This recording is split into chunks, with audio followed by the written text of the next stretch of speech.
Regina. Pronto.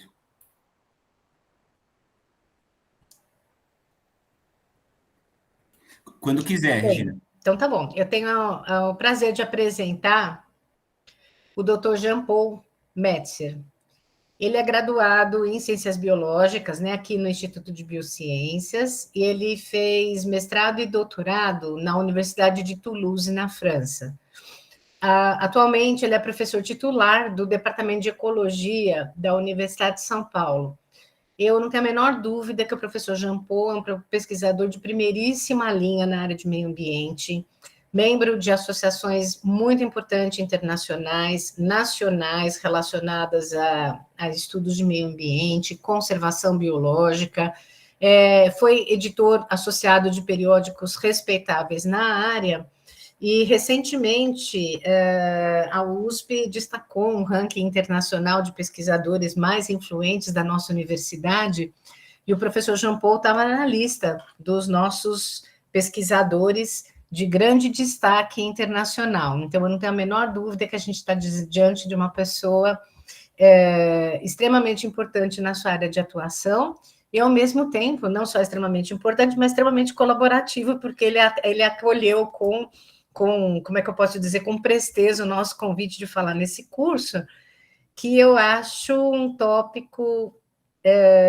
assim, eu particularmente acho fascinante as suas reflexões a respeito dessas questões bioéticas e a conservação do meio ambiente. Então, muito obrigada por aceitar nosso convite, é uma honra ter um colega de tanto prestígio aqui no nosso curso. Você colocou uma pressão a mais em mim agora, né, Regina? Não, que isso, você é chique assim mesmo. Gente, não é verdade, Cida, que ele está na lista dos pesquisadores mais influentes da USP? Eu fui olhar lá na lista. Muito chique, bacana. a gente tem muito orgulho de você. Obrigado. Obrigado, Regina, Cida, João, aí, pelo novo convite que eu aceito com prazer. Acho que é a terceira vez, né, que eu estou falando aqui nesse curso de bioética, e eu sempre falo que eu não entendo muito de bioética. Quem entende, eu acho que é o João, vocês três aí que estão ao longo do processo, ao longo de todos esses anos. Mas o que eu queria falar para vocês é um pouquinho sobre essa questão de conservação da biodiversidade, e de por que a gente quer conservar a biodiversidade, né? Quais são os valores que estão por trás dessa conservação da biodiversidade. E eu vou compartilhar a tela aqui.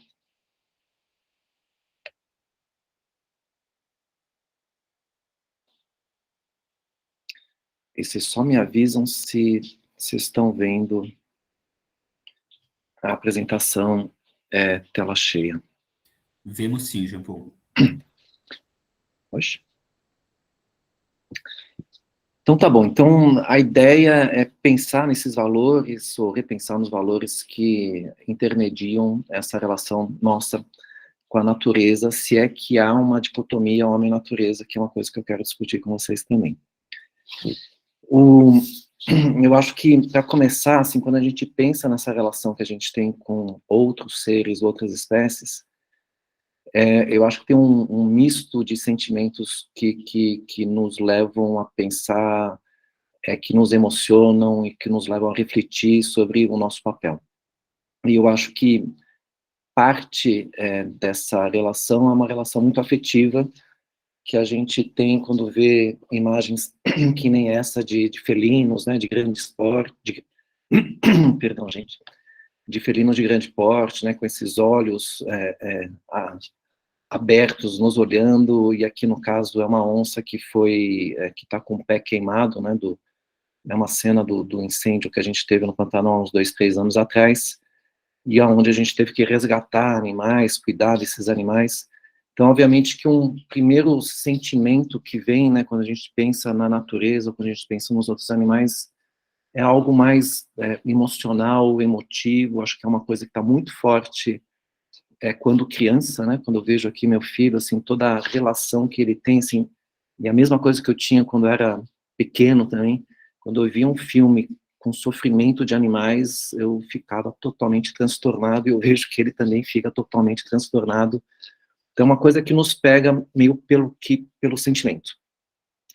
Mas, além dessa questão do sentimento, do emocional, tem também uma questão um pouco mais racional, e um dos argumentos que, inclusive, alunos da biologia, alunos meus já colocaram várias vezes para mim, por que a gente tem que se preocupar com a extinção de espécies, se, na realidade, se a gente olhar numa escala geológica de milhões de anos, a gente teve vários ciclos de extinção. Então, é absolutamente normal que a gente tenha momentos de maiores extinções, momentos de surgimento de novas espécies, e que isso faz parte do ciclo, né, numa escala temporal muito mais ampla.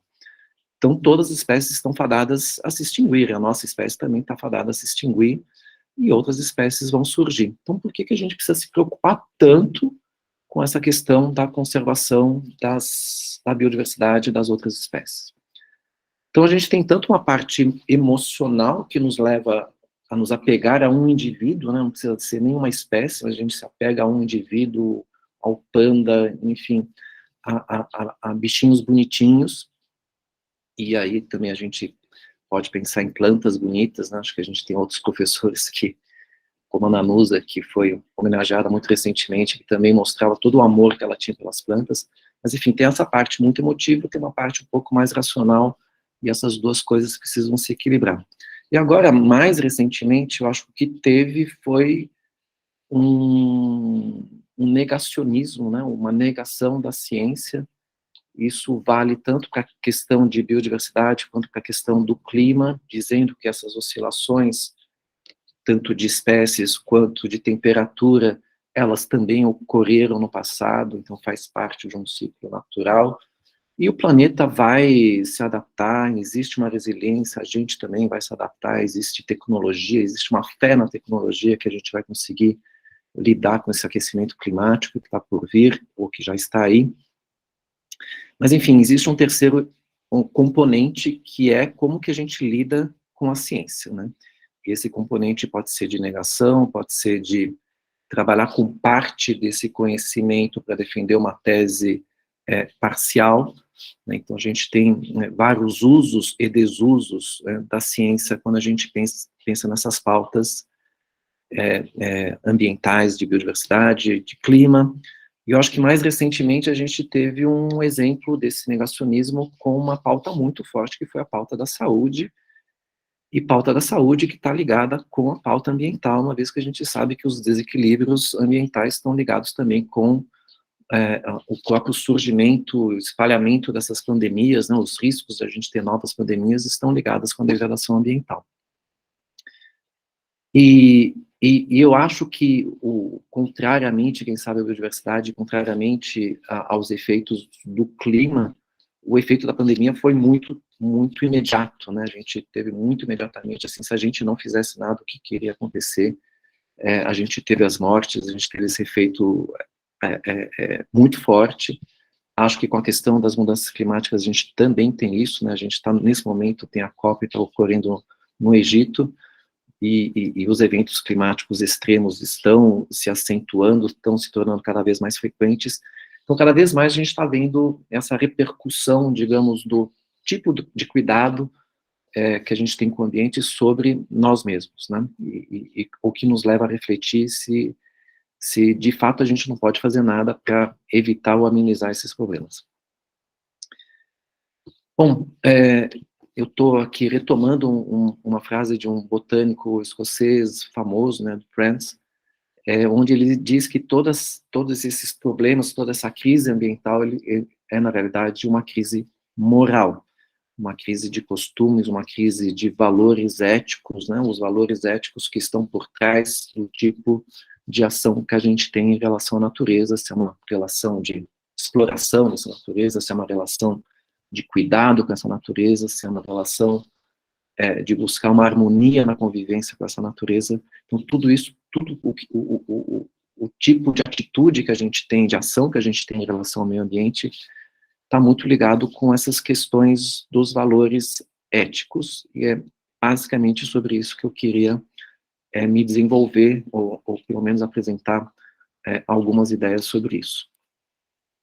E eu gostaria de começar, na verdade, eu já comecei, mas assim, não vai ser uma palestra tão longa, mas eu gostaria de citar aqui a Georgina Mays, que foi uma das maiores ecólogas do mundo, que faleceu recentemente, acho que em 2020, onde ela publicou, em 2014, um artigo na Science, uma reflexão sobre para quem que a gente quer conservar. E o que eu achei bastante útil desse artigo, que inclusive eu apresento para meus alunos de conservação da biodiversidade, é que ela faz uma proposta, digamos, de fases da ciência da conservação.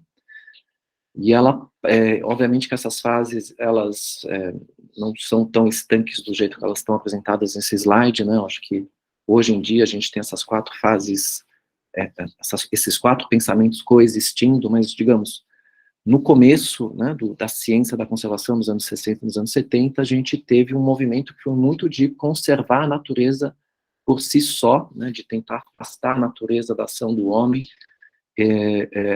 através da criação de unidades de conservação, de parques, do Yellowstone, de Itatiaia, aqui no Brasil, mas era um movimento muito de você valorar as coisas selvagens, né, onde você não tem o impacto humano, onde não tem ação humana, entendendo que a natureza é ali e nós somos outra coisa.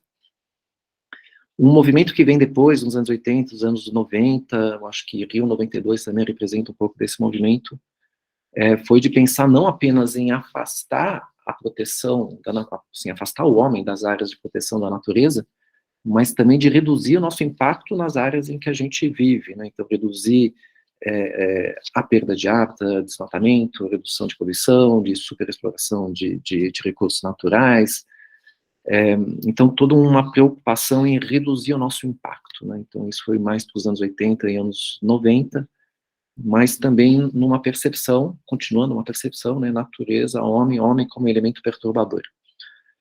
Mas a partir dos anos 2000 e 2005, principalmente com a avaliação ecossistêmica do milênio, né, que foi publicado em 2005, que foi um movimento internacional muito importante, a gente passou a ter uma outra visão da natureza, não só olhando o impacto que a gente tem sobre a natureza, mas tentando entender também qual que é o benefício que a natureza traz para a gente, através do que a gente chama, que eu vou explicar um pouco melhor mais para frente, que são os serviços ecossistêmicos, né, que são esses benefícios que a natureza traz para as pessoas, e isso se tornou também um instrumento de governança, né, um instrumento de manejo da natureza, no sentido da gente tentar otimizar, ou maximizar esses benefícios, então se apropriar, explorar de uma outra forma, não de recursos naturais apenas, mas também dos serviços de regulação de qualidade de água, de provisão de água, serviços de regulação climática, enfim, uma série de serviços de polinização que está representado aqui nessa imagem.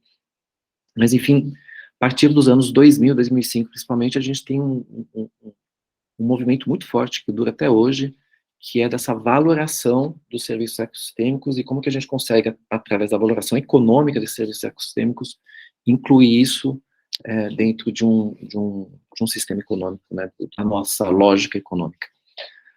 E, por fim, mais recentemente, tem um movimento na direção de sistemas socioecológicos, né, no entendimento que não existe um sistema ecológico e um sistema social separados, né, natureza e sociedade, mas, na verdade, existe uma coisa unida, que é o sistema socioecológico, e a gente precisa, na realidade, trabalhar com esse sistema como um todo, pensar na sua adaptabilidade, a sua resiliência às mudanças climáticas, por exemplo, né, que a gente precisa, enfim, trabalhar nas propriedades de resistência, resiliência, adaptabilidade desse sistema. E isso demanda uma outra visão mais interdisciplinar, unindo conhecimentos das ciências sociais e ecológicas. Enfim, a gente tem esses 4 movimentos que eu acho que são muito didáticos para a gente tentar entender como que a gente, ao longo dessas décadas, né, como que a gente pensou a nossa relação com a nossa ação, né, com a conservação da natureza. E, dentro dessa lógica, eu acho que existem 2 visões muito distintas. Né? A primeira visão, que pode ser representada por essas 2 frases aqui, que na realidade é uma propaganda da Conservation International, né, que é uma das principais ONGs de conservação do mundo, onde eles dizem aqui que a natureza não precisa das pessoas, mas as pessoas precisam da natureza. E através dessas 2 frases, né, que a gente poderia ficar aqui comentando e discutindo longamente, né, sobre as implicações delas, mas, basicamente, essa frase, primeiro, ela distingue a natureza das pessoas, né, como dois entes separados, e, segundo, no meu entender, reduz muito, eu sei que não foi essa a intenção da CI, né, mas ela reduz muito a importância das pessoas na proteção da natureza, né? Dizendo aqui que a gente depende da natureza, depende dos benefícios, dos serviços ecossistêmicos da natureza, mas, de certa forma, não diz que a natureza depende da gente, né? Muito pelo contrário. E eu acho que no mundo que a gente está hoje em dia, onde já tivemos eventos importantes de degradação, sei lá, 3/4 da superfície terrestre já foi modificada de alguma forma, direta ou indiretamente, pela ação humana, e boa parte disso foi degradado a um ponto que não vai reverter ao estágio natural anterior. Enfim, a gente precisa ajudar a natureza para se recuperar nesses eventos de degradação. Porém, isso aqui não fica muito claro nessa frase.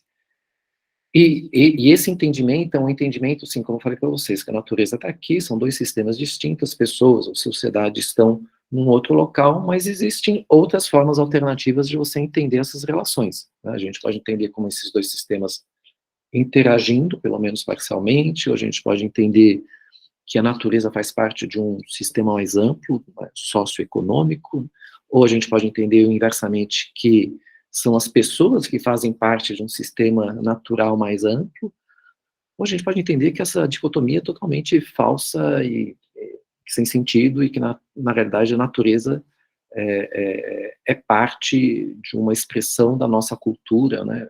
Acho que isso fica, quem sabe, mais claro em paisagens europeias, onde você teve uma domesticação, você teve uma modificação, uma adaptação daquelas paisagens às querências, necessidades e vontades da população, né, em função das suas culturas, que se instalaram naquelas paisagens.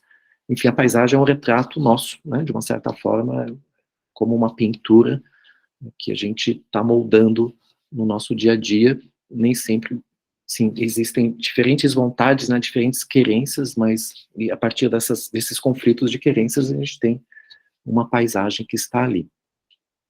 Mas, enfim, a gente tem uma primeira visão, que é uma visão muito dicotômica, e o que eu queria falar dessa...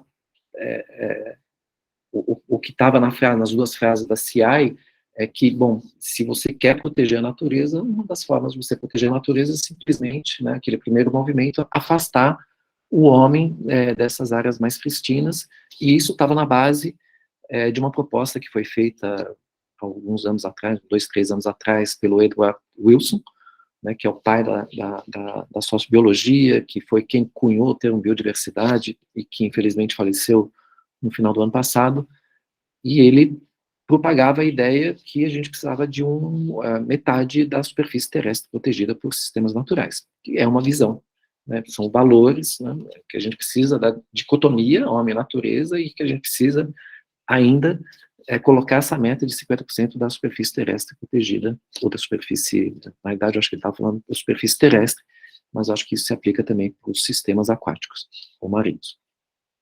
Mas essa é uma visão, digamos, mais de proteger a natureza pelos valores, pelo valor intrínseco que ela tem. Uma outra visão totalmente distinta dessa que eu apresentei até agora, é aquela que é baseada nos serviços ecossistêmicos. Eu queria aqui detalhar um pouquinho mais, né, o que são esses serviços ecossistêmicos e por que tanto se fala sobre serviços ecossistêmicos, né? Então, os serviços ecossistêmicos, a definição está em inglês aqui, mas são os benefícios que as pessoas obtêm dos ecossistemas, que podem ser tanto naturais quanto artificializados, não, semi-naturais, não precisam ser totalmente naturais, mas, enfim, são os benefícios que as pessoas obtêm dos ecossistemas, sendo esses benefícios percebidos ou não percebidos, né? Alguns benefícios a gente tem sem perceber, como depuração da qualidade do ar, como serviço de jardins filtrantes que melhora a qualidade da água antes de um tratamento, muitas vezes até dispensando o tratamento da água para a gente poder ter o consumo, ou um serviço de polinização que o agricultor tem na sua plantação, mesmo sem que ele consiga perceber ou avaliar ou quantificar. Mas, enfim, são esses benefícios que a gente obtém da natureza, mesmo que a gente não entenda ou não perceba diretamente. E esses serviços, eles estão divididos em 3 categorias. Né? Uma primeira categoria, que são serviços de provisão, são bens materiais, e aí está ligado à alimentação, madeira, produtos medicinais, fibras, inclusive também energia. Uma segunda classe de serviços são serviços de regulação, que estão ligados à questão de provisão de água, de qualidade de água, de polinização, de controle de praga, de regulação de clima, e tem alguns serviços que estão diretamente ligados à nossa própria saúde, que eu vou falar um pouquinho também. E, por fim, a gente tem os serviços culturais, que são serviços não materiais, né, de benefício mais espiritual, estético, recreacional, né, de bem-estar psicológico. Então, tudo isso são serviços culturais. Enfim, a gente tem esse 3 rol, né, 3 categorias de serviço, e quem sabe o artigo que mais, que iniciou, pelo menos, esse destaque sobre a importância dos serviços ecossistêmicos foi esse artigo do Constanza, de 1997, publicado na Nature, que até hoje é um dos artigos mais citados da Nature, aonde ele fez uma valoração monetária desses serviços, e aí considerando, sei lá, um rol de 17 serviços em 18 biomas do mundo todo, e aí ele chegou num valor aproximado, isso foi criticado, tudo, mas mesmo tendo sido criticado, continua sendo citado, que o valor de serviços ecossistêmicos num ano era de 33 trilhões de dólares, e na época o PIB mundial era 18 trilhões de dólares, ou seja, tinha quase 2 vezes mais valor nos serviços ecossistêmicos do que no PIB. E, bom, e essa questão de valoração desde 1997 é muito forte, né? A gente tem departamentos, pesquisadores totalmente devotados a trabalhar com essa questão da valoração. Perdão. E num relatório recente aqui, só mais uma imagem exemplificando esses valores monetários, né, do relatório do IPBES, né, que é esse painel intergovernamental de biodiversidade e serviços ecossistêmicos, e aqui no caso foi o report das Américas, né, do qual eu participei, e aí eles, só para colocar alguns números aqui, vamos olhar aqui para a América do Sul, né, que os valores aqui per capita por ano de 33 mil dólares, né, ou seja, o valor dos serviços ecossistêmicos é de 33 mil dólares e 500 por pessoa por ano, né, ou quando a gente coloca por área, né, 7.872 dólares por hectare por ano, que é um valor muito maior que boa parte, se você pegar uma pecuária extensiva, não vai ter esse rendimento. Então, isso nos leva a pensar, eu acho que muitas vezes vale mais a pena você conservar um ecossistema natural que provê uma série de serviços ecossistêmicos e que tem esses benefícios que a gente consegue monetarizar, do que substituir esses sistemas naturais por sistemas antrópicos que não vão render tanto, e se renderem tanto, vão render para o bolso de umas poucas pessoas, né? Enquanto muitos desses benefícios aqui dos serviços, dos ecossistemas, são benefícios sociais. E isso daqui também é só mais um exemplo de como que o fato de valorar, né, eu não sou uma pessoa favorável à valoração econômica, e acho que tem uma série de problemas com essa questão da valoração econômica da natureza, mas quando a gente fala de valores econômicos, isso chama muito atenção, né? Então, 2 anos atrás, eu publiquei um artigo sobre a importância das reservas legais no Brasil, e o título que saiu no Jornal da USP, Estadão, foi o título que trazia o valor monetário, né? É um prejuízo trilionário, não era nem bilionário, era trilionário. São 6 trilhões por ano que a gente poderia perder se a gente perdesse as nossas reservas legais. Enfim, e uma conversa monetária é uma conversa que a gente consegue inserir dentro da lógica econômica, e de uma certa forma é uma forma também de você promover a conservação, falando a mesma língua que as pessoas que promovem o desenvolvimento, né, que é a língua econômica. Mas além desse valor monetário, né, gente, que é um dos valores possíveis, né, que a gente pode colocar na natureza, existem vários outros valores. Um segundo valor que eu acho que é muito importante é o valor em termos de bem-estar. né, do nosso well-being, né, e esse bem-estar tanto físico, psicológico, né, e eu acho que nesse momento de Covid, né, nesses últimos 2 anos, a gente teve muitos trabalhos relacionando o bem-estar psicológico com a convivência com o verde, com o fato de você ter uma vista verde, você ter espaço, ter jardim, tem muitos trabalhos, né, com essa relação, mas enfim, a gente sabe que essa relação das pessoas com o verde traz bem-estar físico, psicológico, espiritual e social, né? Tudo isso, um pacotão, e isso é extremamente importante, e a gente se deu conta dessa importância, principalmente nesses últimos 2 anos. E que eu gosto disso, e eu me desculpo para quem já ouviu, esses 2 exemplos que eu vou dar aqui são exemplos antigos, simples, esse aqui é de 1983, publicado na Science também. A gente tem artigos muito mais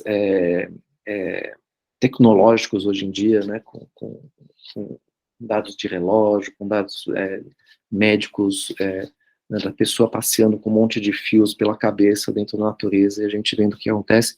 Mas isso daqui é um resultado bem simples, que mostra a recuperação de pacientes que sofreram um determinado tipo de cirurgia, e que foram alocados em quartos pós-operatório, em quartos onde a vista da janela dava para o muro, ou a vista da janela dava para uma área verde, né? E o que eles perceberam, não sei nem se eles, inicialmente, se tinham feito isso de propósito, mas acho que depois eles fizeram uma análise observacional controlada, mas o que eles perceberam é que quem era alocado no quarto com vista com o verde, se recuperava mais rapidamente do que aquele que estava sem vista, né, com vista para o muro. E isso ficou claro na quantidade de analgésicos, fortes, moderados e fracos, que eles precisavam dar para esses 2 grupos. E aí você percebe que no primeiro dia, né, justo após a operação, os 2 grupos precisavam essencialmente de analgésicos fortes ou moderados, e não havia diferença entre os 2 grupos. Só que no momento intermediário, entre os dias 2 e 5, o grupo parede, né, coitados, eles precisavam ainda de analgésicos mais fortes, enquanto que o grupo árvore, ele já precisava essencialmente de analgésicos fracos. E depois de 6, 7 dias, todo mundo precisava de analgésico fraco. Sim? Mas essa é uma primeira evidência que uma simples vista do verde, né, você não precisava nem ter uma imersão, mas uma simples vista do verde já resultava num benefício na recuperação desses pacientes. E o outro, que é de hospital também, eu acho que nossos ambientes hospitalares são horríveis, a gente precisa melhorar muito a qualidade desses ambientes hospitalares para a gente recuperar mais rapidamente nossos pacientes. Mas, enfim, o segundo exemplo também de hospital, no caso aqui de um hospital psiquiátrico, no qual aí não tinha nem janela, nem sei se tinha janela ou se não tinha janela, mas o que eles compararam foi a quantidade de ansiolíticos, né? Acho que eram ansiolíticos, sei lá, medicamentos psiquiátricos que os pacientes precisavam em função do quadro que estava pendurado na parede do quarto. E aí você tinha um controle, que não tinha nenhum quadro, um tratamento, que era uma foto de uma imagem de natureza, um quadro do Van Gogh, aqui, que é uma representação abstrata da natureza, e um quadro totalmente abstrato. Né? E o que a gente percebe é que no ART, né, o controle precisou de muito mais investimento aqui, o eixo X é de dinheiro, em termos de remédios, tipo ansiolíticos, em relação a uma representação de natureza. O efeito não foi tão forte nas outras 2 representações, mostrando, e aqui o Van Gogh também, eu acho que não era um exemplo muito acalmante, né, de natureza, mas mostrando que, na verdade, a representação da natureza, mais uma vez, não era nenhuma janela, também já traz algum tipo de reconforto, ou capacidade da pessoa se acalmar, e isso é muito, enfim, é um efeito muito interessante que é de 2011, mas enfim, a gente tem cada vez mais evidências.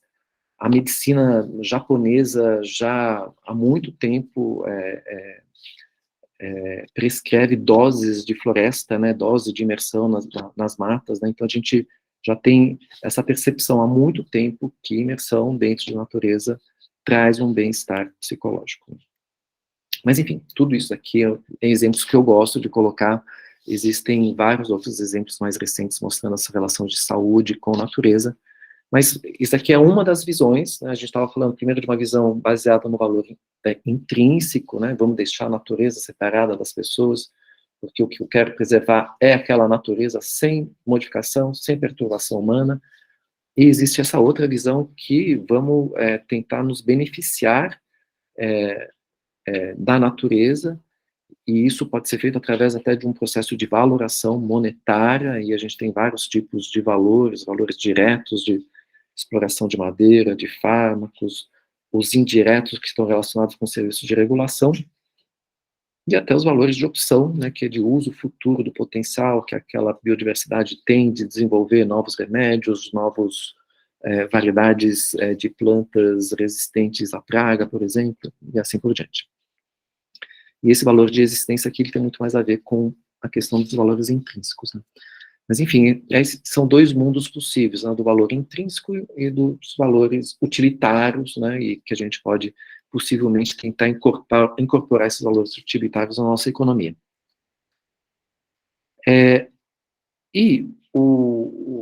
Muito recentemente, também, com uma iniciativa do painel intergovernamental de biodiversidade e serviço ecossistêmico, a gente tentou trabalhar em desenhos de natureza do futuro, baseados em diferentes tipos de valores. E eu vou já muito diretamente para esse desenho, esse retângulo, na realidade, que é um retângulo de valoração da nossa relação com a natureza ou com as outras espécies. E esse retângulo, ele indica nas suas arestas extremos de tipos de valores. Então, aqui no alto, no topo, a gente tem uma área em que você valora a natureza pelos seus valores intrínsecos. Aqui à direita, a gente tem um outro extremo, onde a gente teria uma representação dos valores utilitários, a natureza o benefício da natureza para a sociedade. E nesse canto aqui à esquerda, a gente tem um outro conjunto de valores, que não é representado por esses dois primeiros que eu falei para vocês, que são os valores relacionais, onde você não valora a natureza pelo seu valor intrínseco, nem pelo benefício que ela traz para você, mas você valora pelo tipo de relação que você tem com ela.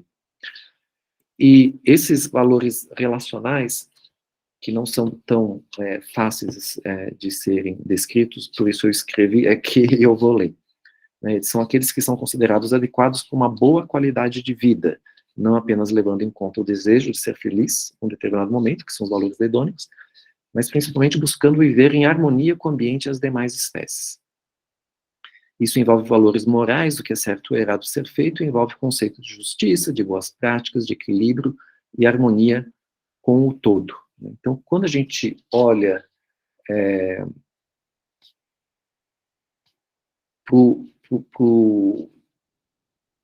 para as metas que a gente tem atualmente para 2050 das Nações Unidas, eles colocam lá, a meta é viver em harmonia com a natureza. Viver em harmonia com a natureza é algo abstrato, né? O que é viver em harmonia com a natureza? Isso vai depender de valores morais, éticos, de valores éticos, culturais, que vão dizer o que é certo e errado. Então, por exemplo, a gente está a gente em ambiente urbano, nós temos uma certa consciência do nosso impacto sobre a natureza, e a gente pode considerar como certo tentar amenizar os impactos que a gente tem sobre a natureza. Então, a gente pode, por exemplo, fazer reciclagem de lixo, ou produzir menos lixo, a gente pode tentar se deslocar mais de bicicleta ou a pé, menos de carro, voar menos. A gente pode, como eu fiz aqui em casa, colocar painéis solares para tentar gerar energia localmente. Enfim, existe todo um conjunto de conceitos do que eu acho que é correto de reduzir, né? A gente está dentro de uma lógica de descarbonização, né, de como que a gente consegue melhorar a nossa qualidade de vida, mas com uma pegada de carbono mais baixa, né? Então, esses são os valores nosso aqui, cidadão, urbano, ocidental. Possivelmente, em outros locais, o viver em harmonia com a natureza é diferente, né? Uma vez eu estava dando justamente uma palestra sobre isso, no MUB, né, que é o Museu de Arte e Ecologia, esqueci o nome exato, mas enfim, era uma palestra onde eu dialogava junto com um índio, e eu falei, eu fiz a besteira de falar, né, que no meu entender, assim, uma forma de reduzir o meu impacto sobre a natureza é eu adotar uma dieta vegetariana. Mas a dieta vegetariana, assim, é o meu valor, né? E aí, imediatamente, a reação do outro lado é que não, mas para a gente é importante comer carne de animais, isso faz parte da nossa cultura. Enfim, o que é certo para eles, né, no conjunto ético, né, de valores éticos daquela população indígena, é diferente da minha visão. E tudo bem, acho que cada um, enfim. Mas viver em harmonia com a natureza é essa ponta desse triângulo daqui. E digamos que esse triângulo, né, as pontas deles são os valores puros, mas se a gente estiver aqui no meio, isso significa que, na verdade, a gente tem uma combinação desses três valores, do intrínseco, do utilitário e do relacional. E a gente pode estar em diferentes lugares desse triângulo, né, com diferentes composições, digamos, desses valores. Quando a gente pensa nesses valores relacionais, eu acho que fica muito claro o quanto o nosso bem-estar, né, esse Human Well-Being, esse HWB, o quanto o nosso bem-estar está relacionado com a saúde dos ecossistemas. Né? Essas coisas, né, essas entidades, a saúde dos ecossistemas, a saúde dos animais e a nossa saúde, né, nesse conceito de saúde única, estão totalmente interrelacionados. Né? Então, dentro desse conceito de valor relacional, essa distinção de natureza e sociedade, ela não faz mais sentido, né? A gente está lidando, mesmo em cidades, né? Mesmo em cidade, a gente pode pensar que essas duas coisas estão totalmente mescladas, e eu acho que isso fica muito claro, né, nessa noção de One Health, Eco Health, Planetary Health, né? A nossa interdependência com a saúde do ambiente. E voltando para o triângulo, sim, eu acho que a gente tem alguns gradientes aqui. A gente tem um gradiente aqui da esquerda embaixo para a direita, que é a dicotomia homem-natureza, né? Então, quando você está aqui embaixo, não existe essa dicotomia. À medida que você avança aqui para o triângulo, você cria a dicotomia, tanto por valores intrínsecos quanto por valores utilitários. E olhando de cima para baixo, a gente pode também ver um gradiente de valor utilitário. Né? Então, lá em cima, zero valor utilitário, para baixo, independentemente de ser o que eu estou chamando aqui Nature for Society ou Nature as Culture, a gente está aumentando o valor utilitário, né, pensando na gente, só na gente, mais para a direita, ou na gente junto com as outras espécies, mais para a esquerda. Né. Mas eu acho que a mensagem principal desse artigo é que, seja qual for a combinação de valores que a gente consegue pensar em futuros positivos para a biodiversidade, para a gente, ou para a integração desses dois mundos. E pensando nisso, né, pensando um pouco em nos situar aonde que a gente está e onde que a gente gostaria de estar, eu já fiz esse exercício com alguns alunos, na verdade todo ano, né, eu faço esse exercício com os nossos alunos de conservação, e é muito interessante ver, assim, que quase todos eles, né, quando eu pergunto para eles, assim, cada pontinho aqui é um aluno, né, um grupo de alunos, na verdade. Quando eu peço para eles se situarem aonde estamos, hoje em dia quase todo mundo diz que a nossa sociedade se situa mais nessa ponta do Nature for Society, né, que é um valor mais utilitário. E quando eu pergunto aonde que vocês acham que seria o ideal, né, onde que eles gostariam de se situar no futuro, ou eles se situam mais para o centro, né, numa combinação desses três valores, ou muitos deles se identificam muito mais com os valores relacionais. Né. E mesmo isso dentro de uma plateia, né, dentro de um grupo de pessoas com uma sensibilidade para a natureza que é grande, né, que são alunos de biologia, mas nenhum deles se pôs aqui na ponta. Né. Teve até um que se pôs nessa ponta daqui, mas nenhum deles se pôs nessa ponta do valor intrínseco da natureza. E, enfim, aí depois eu pedi para eles representarem sistemas ideais, né? Então, por exemplo, aqui eles representaram a cidade ideal na lousa, né? Desenhando na lousa. Aqui a posição no triângulo, né? Onde eles se situam. E isso aqui é uma cidade, né? Nem parece que é uma cidade, porque o que a gente vê aqui é um rio, as florestas ripárias, os corredores, manchas, né? Uns fragmentos de mata, alguma coisa assim. E aqui a gente tem as áreas habitadas, mas é tudo entremeado com natureza, com muitos painéis solares, né? Então, é um mundo ideal de uma cidade bem menos adensada do que a gente tem hoje em dia. E aqui eu pedi para eles representarem um sistema ripário ideal também, então a gente vê também que tem muita natureza, né? Pouca intervenção humana, pouca densidade, né? Agroflorestas, né? Uma mistura, né? de áreas antropizadas com áreas naturais. E aí, bom, esse foi um exercício na lousa com alunos meus, mas também tem alguns exercícios que foram feitos em computador com uma qualidade visual muito mais bonita, né? Então aqui, não que esteja exatamente dentro daquele escopo teórico que eu mostrei do artigo da Pereira e tal, mas aqui a gente teria uma representação, por exemplo, de uma cidade em que você tem uma distinção, né? De um lado do rio a gente tem a natureza, do outro lado do rio a gente tem as áreas agrícolas e a cidade, que é o mais, vamos deixar a natureza de lado, né, a natureza para ela mesma. Aqui a gente tem uma visão distinta em que praticamente não tem mais natureza, né, a gente está tudo muito tecnológico, né, então tudo muito interconectado com reservatórios, com energia solar, com sei lá mais o que tem aqui, mas enfim, isso aqui seria mais uma representação do Nature for Society.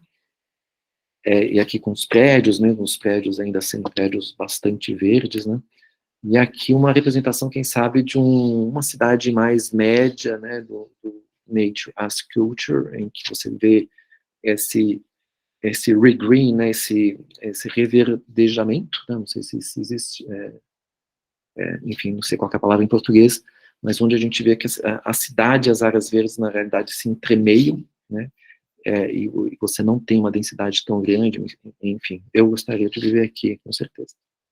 Mas, enfim, e não estou dizendo que nenhuma dessas visões é melhor ou pior do que a outra, estou dizendo que existem múltiplas visões, e em função do tipo de combinação dos valores, se é mais intrínseco, se é mais utilitário, se é mais relacional, o tipo de ação, ou de intermediação, ou de ação que a gente vai ter sobre a natureza, sobre as outras espécies, vai diferir, e eu acho que é interessante a gente refletir sobre isso, né? Como que essas coisas variam espacialmente e como que essas coisas variam temporalmente também, né? Por exemplo, com mudanças de governo, a gente tem mudanças de valores. E por fim, a última coisa que eu queria falar para vocês é desse novo assessment, né, que foi feito pelo IPBS também, lançado agora em julho de 2022, que é um assessment sobre valores, né? Entender a diversidade de valores, as diferentes formas de valorar a natureza. Eu achei muito interessante, vale a pena vocês lerem, posso passar depois essa bibliografia. Eu vou fazer um zoom para facilitar, quem sabe, não sei se facilitou, mas isso aqui é uma figura sintética que diz um pouco de tudo, e que vai um pouco na linha daquele artigo do triângulo, né, Pereira e tal, mas aqui eles distinguem 4 principais visões, que eles chamam aqui de worldviews, visões de mundo, que vão intermediar a nossa relação com a natureza. E eles estão dando um exemplo aqui com o rio, né? E eles dividem em viver da natureza, viver na natureza, viver com a natureza, ou viver como natureza, né? E muda tudo, né? A depender se for da, na, com, o como, muda tudo, né? E aí eu acho que é melhor fazer o zoom. Então, em função desse tipo de worldview, né, isso significa, se a gente está aqui vivendo da natureza, explorando a natureza, utilizando o rio, os recursos do rio, é uma visão antropocêntrica, né, voltado para o nosso bem-estar, para a nossa prosperidade, né, enfim, olhando para os benefícios que a gente pode ter em termos de lucros, que pode ser um lucro através, por exemplo, da pesca, Mas, enfim, os valores, e aqui a gente tem os valores, né? Então, a gente pode ter valores instrumentais, intrínsecos e relacionais em cada uma dessas visões de mundo, né? Mas aqui predomina, digamos, os valores instrumentais. Se a gente vive na natureza, né, entendendo que as áreas ripárias, né, são as paisagens onde a gente vive, então existe uma ideia de identidade com aquele local, de pertencimento àquele local, também não deixa de ser uma visão antropocêntrica, mas muito mais ligado a essa noção de pertencimento, de saúde, né, quais são os benefícios em termos de saúde que a gente tem através da recreação, os valores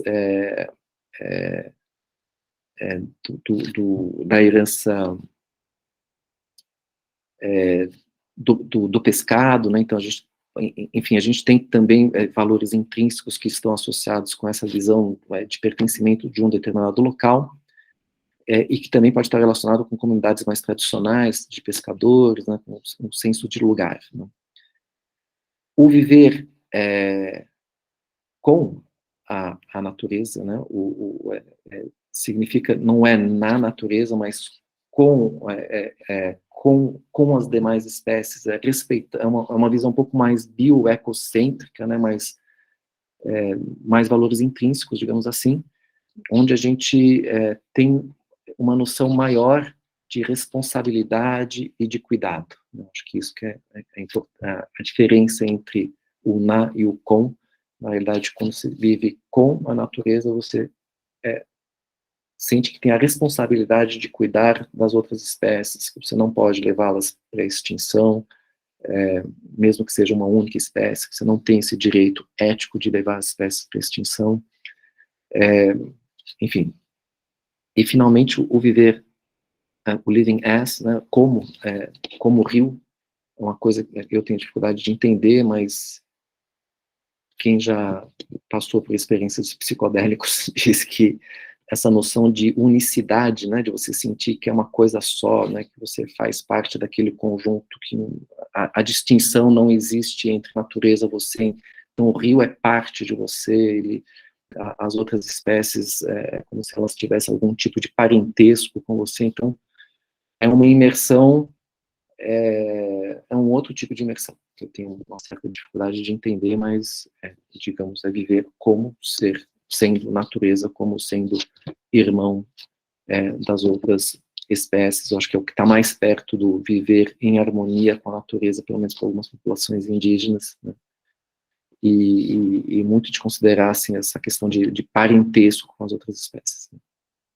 Enfim, eu acho isso muito, muito bacana, muito legal, e como que essa palavrinha, né, do viver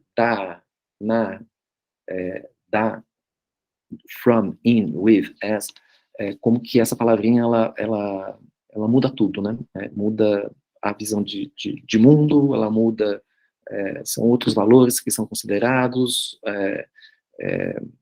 enfim, muda tudo, né?